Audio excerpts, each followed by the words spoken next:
They told you loyalty was noble, that allegiance is a virtue, that standing by someone, some idea, some flag, was the highest act of character. They sold you that story, like a shepherd sells peace to sheep fattened for slaughter. But let me tell you a truth, carved not in parchment, but in blood. Loyalty is not a virtue, it is a strategy. Temporary, conditional, a tool of power, not a pillar of the soul. No man is loyal by nature.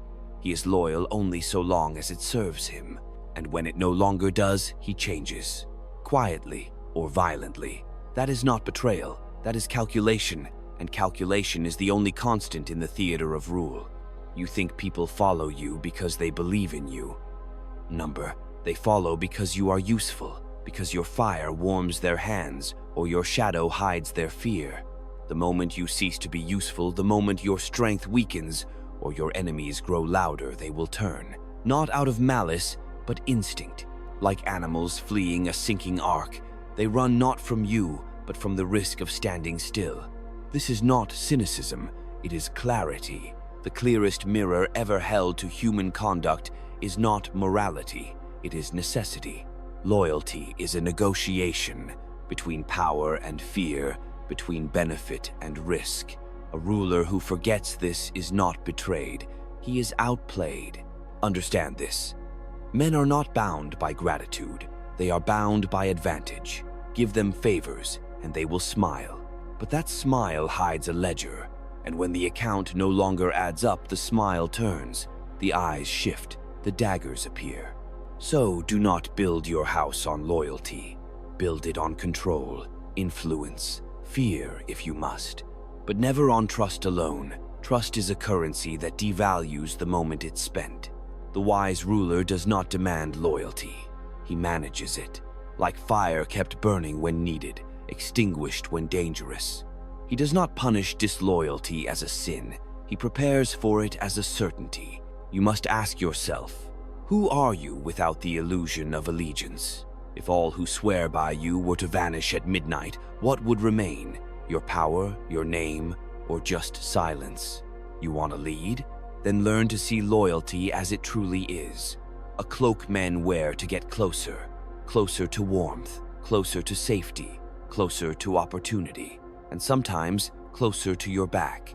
The most dangerous man in your court is not the one who opposes you openly. It is the one who praises you with too much eagerness, who nods before you finish speaking, who swears eternal faith. That man has already decided his exit. You just haven't seen the moment yet. Leadership is not built on faith. It is built on pressure, on timing, on knowing that every oath is temporary, every alliance a rehearsal for future betrayal. You rule not because they love you, but because they need you more than they fear the alternative. They will kneel for now, but that knee is not planted in reverence only in the soil of expedience, and soil shifts with the weather. Do not resent it. Use it.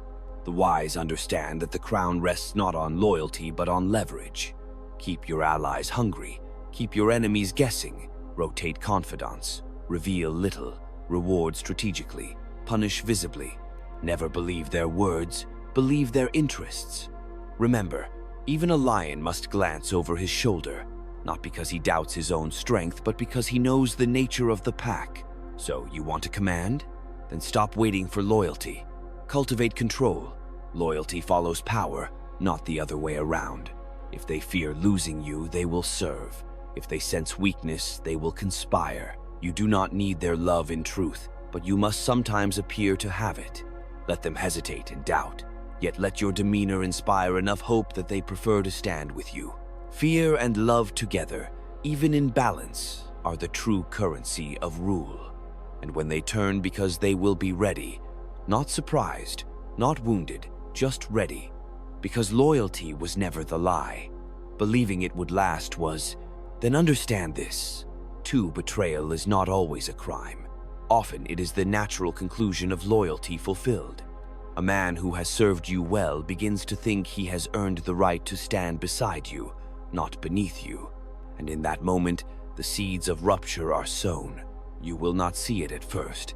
It arrives slowly, like rot beneath polished stone. But it is always there, ambition sharpening in the shadows, pride mutating into entitlement.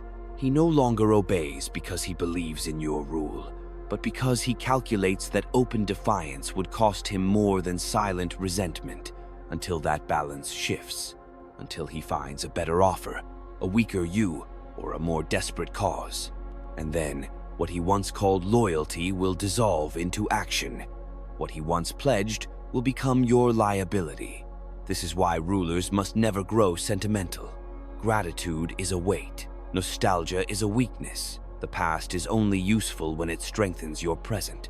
The moment you begin to honor loyalty for its own sake, you create a blind spot, a place where disloyalty can hide, disguised as history, as friendship, as shared struggle.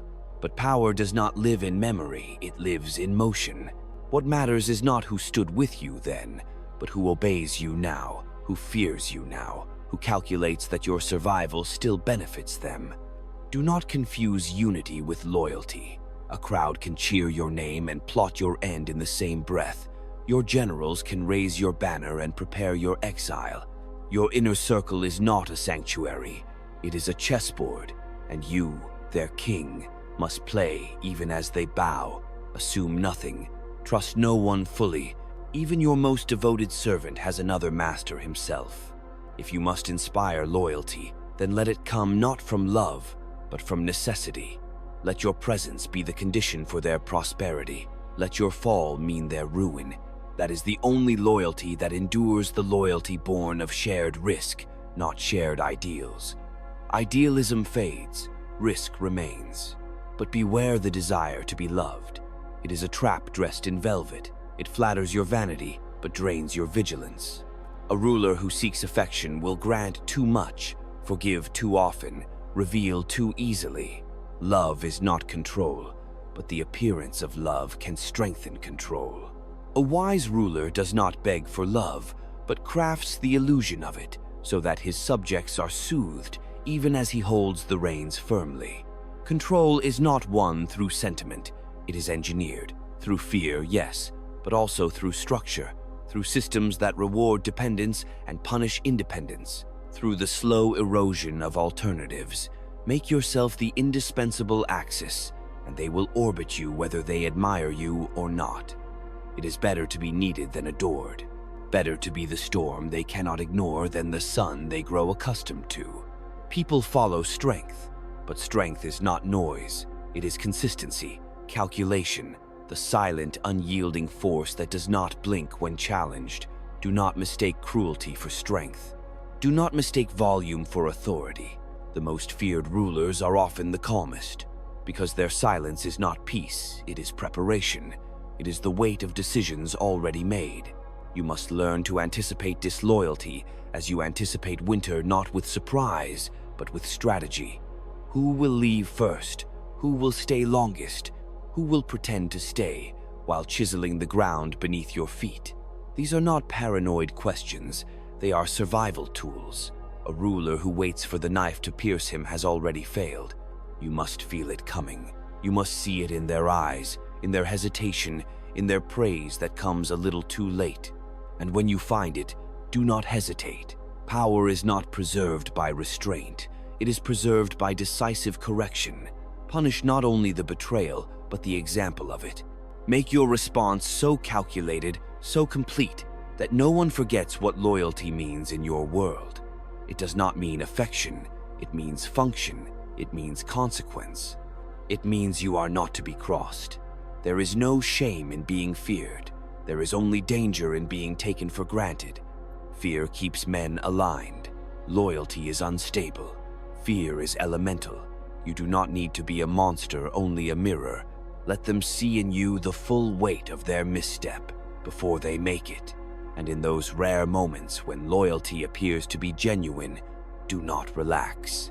Use it, shape it, study its root. Is it gratitude? Is it dependence? Is it ambition in disguise? Extract its value, but do not confuse it for permanence. No bond is unbreakable. No oath is immune to time, pressure, or gain. So build your order on movement, on hierarchy, on systems that do not require faith, only compliance. build with eyes open and emotion restrained. The throne is not a place of sentiment. It is a pressure point, always under tension, always contested.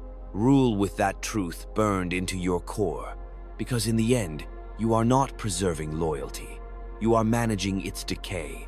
You are maintaining control in a world that whispers defection behind every closed door. That is what it means to lead in the real world.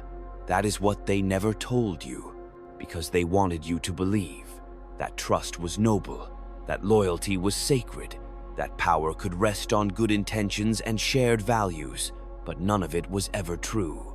And you, if you wish to survive, must no longer pretend it is. Every promise made to you was written in disappearing ink. Every alliance forged was lit with the slow-burning fuse of ambition. Every vow of loyalty is a wager, not on your virtue, but on your velocity. They are with you only as long as you move forward, as long as you win. The moment you stall, the moment the tide of power shifts, they begin to wonder, is it safer elsewhere? Is the future no longer here? Even the closest are not close. Even blood does not bind as tightly as advantage. History is soaked with the blood of brothers who became rivals, of friends who became executioners, of lovers who became informants. Intimacy only accelerates betrayal because the more they know, the more they can wound. And still you hesitate, because you were told to see loyalty as moral, as human, as sacred. But sacred things are useless in the crucible of command. You are not here to be human. You are here to govern humans. And to govern them, you must see them without illusion. You must strip away the language they use to disguise their motives, friendship, honor, loyalty, and see only the current beneath. What drives them, what frightens them, what tempts them, that is the map. Not their words, not their smiles. The moment you accept this, you become dangerous, because you are no longer persuadable by sentiment. You listen not to what they say, but to what they need, what they fear losing, what they secretly want. And you will give it or threaten it not to keep them loyal, but to keep them obedient. For the game is not to be loved. The game is to be necessary, to be the one force they cannot remove, cannot replace, cannot survive without. That is how you rule. Not by being admired, but by being embedded in the structure of their survival. So what then is the value of loyalty? It is a currency. You use it, you trade it, and you prepare for the moment it loses value. That is all. And when it does lose value, you must already have the next mechanism in place, the next allegiance, the next dependency, the next fear. You cannot stop betrayal. You can only outpace it. Let them leave, but ensure they leave weaker. Let them defect, but ensure they defect into ruin. Let them plot, but ensure they plot in rooms wired with your ears. This is how you wear the crown without waiting for its fall. Power is not a reward. It is a maintenance burden. Every day you pay for it in silence, in discipline, in the hard currency of foresight. You sleep among shadows. You eat beside those who would feast on your carcass if given the chance. And yet you smile. You rule, because that is the cost of command and the privilege of necessity. You must become fluent in betrayal, not as a wound, but as a signal. When loyalty fractures, it means the balance has shifted. It means someone has seen weakness in you or opportunity elsewhere. Either way, the answer is not to plead, it is to correct. Restore your necessity, reassert your advantage, make the path away from you seem longer, darker, more uncertain than the path by your side. And if you must punish, punish not with rage, but with precision. Coldness cuts deeper than fury. Make them vanish, not scream. Make their absence speak louder than their protest ever could. Others will understand. Others will adjust. Because the court is always watching. The staff listen. The allies wonder.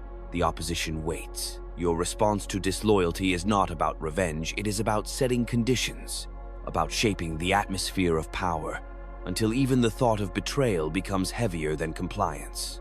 Do not waste time searching for purity. It does not exist in politics.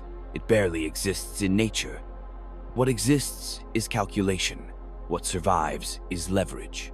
What governs is not the heart, but the hand. So craft the illusion, yes. Let them call you just. Let them see in you the leader they need. But beneath the mask, you must remain unblinking. Because the moment you believe your own performance, the moment you drink your own praise, you begin to rot. You become the man who is surprised by disloyalty. And surprise is fatal. Every ruler falls, but not all fall the same. Some are dragged from their palaces in disbelief. Others walk away, already knowing where the next lever must be pulled. Your fall should never be a collapse. It should be a transfer planned, guided, controlled.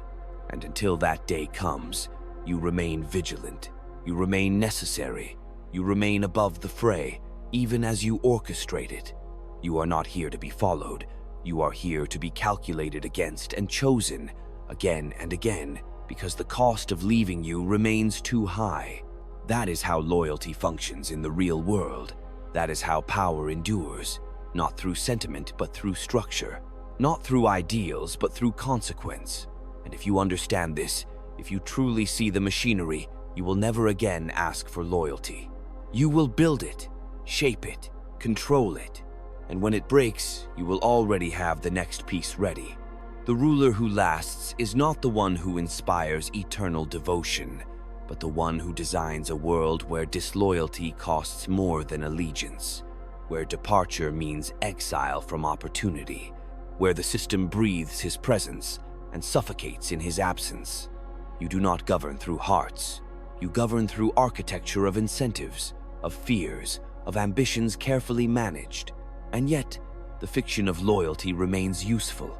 Let them believe it matters. Let them toast to brotherhood and oaths. Let them speak of honor while you track their appetites. The illusion must live not because it is real, but because it pacifies. The sheep that believe in the shepherd sleep more soundly. The guard who feels part of the family patrols more dutifully. Let them think you love them. Let them think their place beside you is secure. Just never let yourself believe it too. You are not their brother. You are not their friend. You are the axis upon which their fortune turns. And when you forget this, when you blur the line between the personal and the political, they will remind you brutally that power is never a shared estate. It is solitary, even among crowds. It is lonely, even among cheers. So guard your solitude. It is the final sanctuary. Speak with all, but trust in none. Share your table, but never your core. Let them drink with you, laugh with you, swear their lives to you, but know that their loyalty is as deep as their reflection and just as fleeting. True power is not in being surrounded. It is in being surrounded without being touched. You remain the unmoved mover, the still center around which others orbit. They may come close, but never forget. Closeness is not the same as allegiance. Sometimes, it is merely the most efficient position for betrayal. You must master not just politics, but psychology, not just command, but containment. You must sense the tremors before the quake, the pause before the strike, the subtle shifts in tone, in gaze, in timing. These are your early warnings. These are the tells of a system preparing to pivot away from you. Study not just enemies, but allies. Especially allies. For the threat that approaches from the front can be faced. It is the one that whispers beside you that undoes you. Ask always, why is he here? What does he need? What does he fear more than me? These are not paranoid thoughts. They are strategic ones.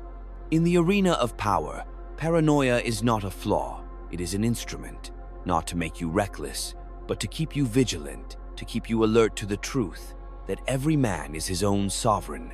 That loyalty is a bridge, and every bridge can be crossed in both directions. This is not a world of equals. It never was. Do not pretend it is. There is always someone leading and someone following, someone commanding and someone pretending to obey. The balance is constantly shifting. The moment you let your footing slip, the whole edifice can tip. And when it does, they will not mourn you. They will reassign their loyalty with shocking speed. The same voices that sang your glory will recite your flaws. The The same hands that lifted you will write your epitaph, and the same loyal faces will swear they never truly trusted you. Such is the rhythm of rule. Today, you are the center. Tomorrow, the example. It is only your discipline, your design, that determines which. So rule not with hope, but with mechanism. Not with virtue, but with anticipation. You are not here to be understood. You are here to be obeyed, respected, feared, and needed. Those are the true pillars of lasting dominion. They speak of leadership as a gift. They lie. It is a burden, a weight, a chain around your neck that tightens with every success.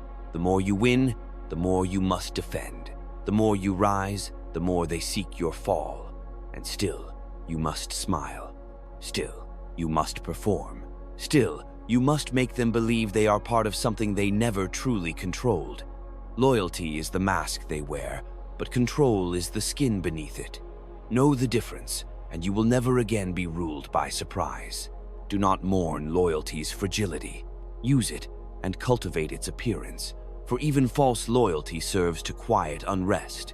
Anticipate its end and prepare the next incentive before it fades, but never abandon the performance of unity. The one who survives is not the one with the most loyal men, but the one with the deepest grasp of when those men will turn and why. You will be called cold. Let them say it. Better to be cold and standing than warm and buried. You will be called ruthless. Accept it. Ruthlessness is not cruelty. It is clarity without apology. You will be called alone. Of course you are. Power is a solitary summit. Crowds gather below, but at the peak, there is only wind and vision. And if you have the stomach for it, the silence becomes a kind of peace, because only from that height can you see the full theater, the moving parts, the shifting masks, the endless rotation of loyalty and loss. And from that vantage, you no longer expect anything to last, only to serve while it lasts. This is the unspoken code of rule. This is the hidden ledger behind every kingdom, every movement, every dynasty. They will never write it in textbooks, but it governs all the same. And now you know. So do not seek loyalty, seek design. Do not demand trust, command necessity. Do not fear betrayal, anticipate it. Because in the end, leadership is not about holding others. It is about never needing to be held. The moment you free yourself from the illusion of needing to be held, needing to be loved, supported, protected by others, you step beyond the reach of their manipulations. Because dependence is leverage, and the dependent ruler is already conquered, not by arms, but by expectation, by emotional debt, by the fantasy that those beneath him will rise to protect what he did not secure himself. Power must be constructed so that it does not rely on affection, but on inevitability. Let them stay close not because they cherish you, but because they cannot breathe without you. Make your fall their suffocation.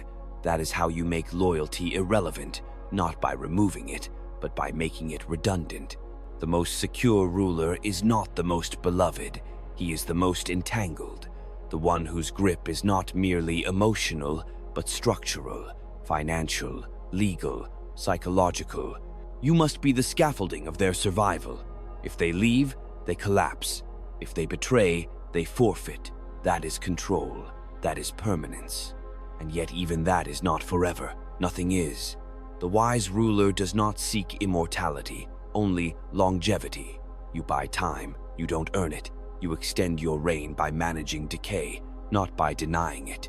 Each day, you bleed influence. Each decision, each misstep, each silence costs you something.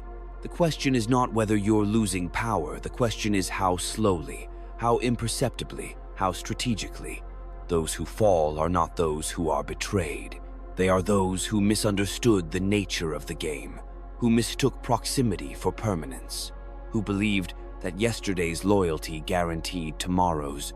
But the political world does not remember favors. It remembers incentives. It remembers costs. It remembers who made whom feel necessary and who failed to make themselves indispensable. So carve your place not in hearts, but in systems. Make yourself the keystone. Make your removal a risk no one dares calculate. Let them complain. Let them whisper, but let none move. That is control. That is fear disguised as respect. Understand, even the appearance of loyalty is valuable. It creates order. It suppresses chaos. It sedates ambition. But like all appearances, it must be maintained, not by trusting its reality, but by managing its performance. Reward the obedient. Elevate the useful. Keep ambition busy with tasks, not dreams. Keep your rivals close but fragmented. Unity among them is your death sentence. Discord is your oxygen. Divide loyalties, but not blindly. Divide with intent. Give each man a different interest. Overlap just enough to create friction. Make sure they report to you, not to each other. The more divided they are beneath you, the more stable your position above them. And never underestimate the value of spectacle. Punishments must be seen. Promotions must be noticed. Your authority must have texture, shape, and sound. People do not obey abstractions, they obey consequences. But do not become theatrical. There is a difference between visibility and vanity. The effective ruler projects presence, not personality. Let them see the result of your decisions, not the insecurity that birthed them. The more opaque your emotions, the more uncertain your enemies. And uncertainty is paralysis. Keep them guessing about what you know, about what you intend, about how far you're willing to go. A ruler who reveals too much becomes predictable, and predictability is a blueprint for betrayal. You will feel the pull to open up, to explain, to connect. Resist it. The more they understand you, the more they can map your weakness. Let them know your power, not your pain. Let them feel your command, not your confusion. Let your presence speak what your mouth does not. And when silence no longer suffices, when action is required, act with speed. Slowness is fatal. Delay is decay. The window for action is brief, and once it closes, your authority becomes memory. You will be tested, constantly, quietly. They will push, measure, probe. Not always to destroy you, sometimes only to know your limits. But the effect is the same. They are always watching, and you must always be writing the script they perform in. Power is a choreography, and you are the invisible composer. The tempo is yours to set. The tone is yours to dictate. But if you let them take the lead even once, they will never forget the rhythm of your weakness. So, keep the tempo fast. Keep them reactive. Keep them in need. Because the moment they realize they can survive without you, they will. And when they do, they will not hesitate. They will not mourn. They will move with the clarity that you once had and lost. So stay ahead, not in spirit, but in structure, not in words, but in force, not in sentiment, but in control. You will lose people. You will outlive allies. You will watch loyalty dissolve into politics, into new deals forged on the ashes of your favor. Do not mourn it, expect it, prepare for it. Because you are not a leader of men, you are the architect of their obedience. And architecture does not ask for loyalty. It commands gravity. So let them speak of loyalty. Let them write poems and pledges and patriotic hymns. Let them kneel and kiss rings and carve their names into your victories. Let them say they will never leave. Smile if you must. Nod, accept their gifts, but inside remain unmoved, because you know what they forget. All devotion decays. All alliances erode. All bonds are conditional. You are not their anchor. You are their calculation, and the moment the math changes, they will go. The final truth is this. You were never owed loyalty. Not from them, not from anyone. Power grants no inheritance of affection. It only leases allegiance, one result at a time. The ruler who survives understands this, accepts it, masters it. So rule accordingly. Do not look for loyalty in the eyes of your followers. Look for opportunity in their needs. Look for leverage in their fears. Look for limits in their ambitions. And when they fail you, because they will, you will not fall. Because you never built yourself on their faith. You built yourself on their dependency, on the void they cannot fill without you.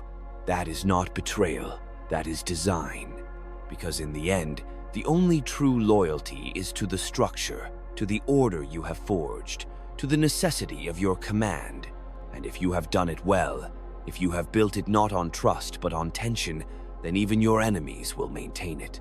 Because to destroy it would cost them more than to obey it.